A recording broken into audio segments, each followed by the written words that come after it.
l'autonomisation des femmes et des filles, ainsi que l'égalité des sexes dans le contexte de lutte contre le changement climatique. C'est sous ce thème que Mbandaka est choisi pour la cérémonie officielle, tandis que d'autres coins et recoins du pays vibrent au même rythme. Et à l'ère du changement climatique, la RDC Pays Solutions voudrait davantage initier ces femmes et filles à s'approprier de la lutte contre le changement climatique, tout en gardant à l'esprit l'autonomisation, mais aussi l'égalité de sexe. Dans son message, la ministre Gisèle Ndaya explique la complexité dont fait l'objet les thèmes nationaux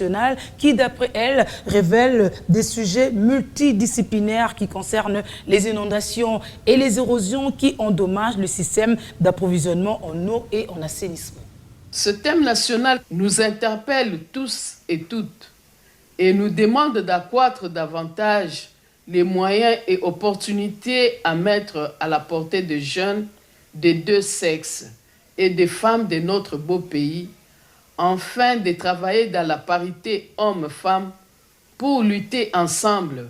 contre les défis que nous impose le changement climatique et les problèmes environnementaux liés à la déforestation, aux inondations et catastrophes naturelles. Le changement climatique et la dégradation de l'environnement à l'ère de la COVID-19 et bien avant soulignent la nécessité pour l'humanité tout entière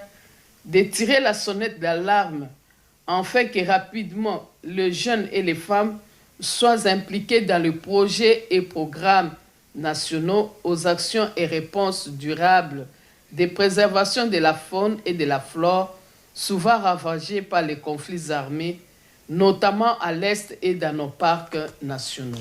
Aussi, afin de mieux défendre le droit des femmes et de tirer pleinement parti du potentiel et du leadership des filles et des femmes en matière de la protection de l'environnement et de la lutte contre le changement climatique, le travail à poursuivre aujourd'hui est celui d'impliquer nos enfants,